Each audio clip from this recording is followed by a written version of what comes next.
About 21% of the general population has been identified as having some form of mental health condition, but among Asian Americans, that number is far lower. It's not because they're any less affected, though. As Cristina Quinn tells us, a new study finds a glaring disparity between whites and Asians when it comes to mental health diagnosis and treatment.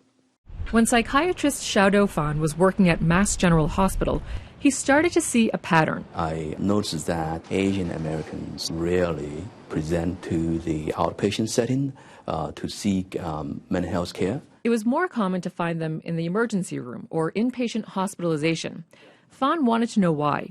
So he and his team of researchers at UMass Medical School examined over 360,000 patient records. They found that whites were more than twice as likely to be diagnosed with mental health disorders than Asian Americans. And even among those diagnosed, whites were twice as likely to receive medication.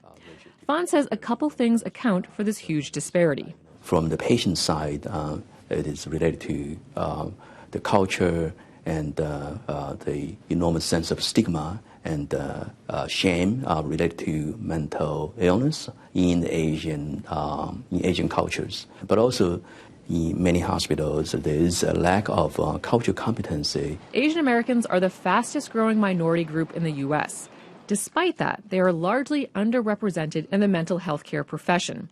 And like other minorities, they're less likely to use community mental health services. In Asian culture in general, sharing the feelings or psychological experience in general are not encouraged.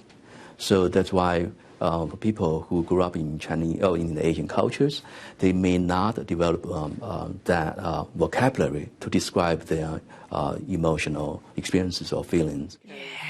Susanna Yi can relate. Her immigrant parents often juggled multiple jobs while raising her and her brother in Dorchester.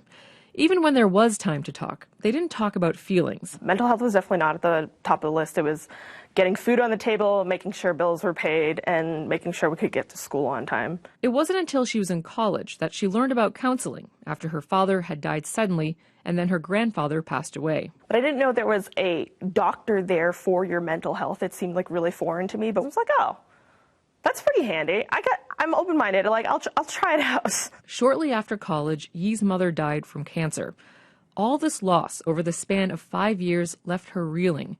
But she says seeing her Chinese-American therapist regularly has given her the tools to cope. I would like for people to have more of an open conversation about it. I feel like the stigma is you should only see one if you're crazy or you're sick. There's growing emphasis on understanding stigma and the values of other cultures in hospitals across the U.S. In 2015, the American Hospital Association launched a campaign to eliminate healthcare disparities.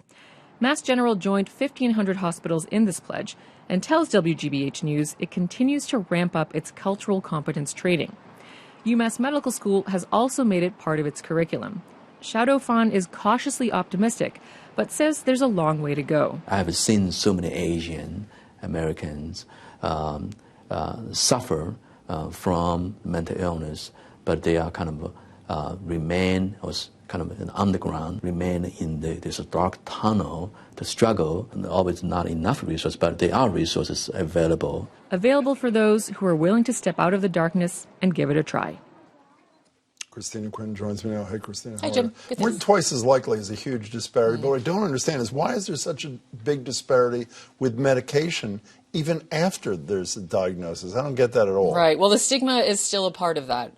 There's an unwillingness to want to take medication. There's also skepticism of Western medication. I think a lot of it depends on who you ask. If you're speaking with immigrants who prefer holistic or alternative medicine. So it's more on the patient end than the prescribing end. Not necessarily, though. So, and then again, the cultural competence. So, a patient will come in and just won't feel comfortable taking it, and there'll be something will get lost in the communication, and that's really. Are there other comparable disparities with other?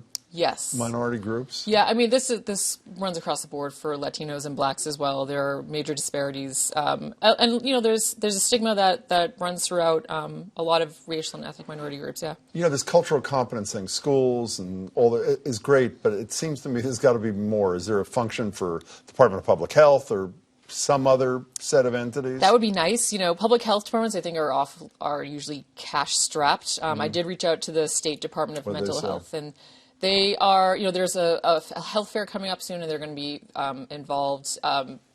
They have said that they've put efforts towards reaching out to this community, but it's a tough community to reach out to. I think a lot of it has to do with there are not enough resources, and the stigma sort of perpetuates this quiet treatment of mental health. Important piece. Thank you, Christina. It's Thanks, good to see you. Jim. Really appreciate it. Cristina Quinn.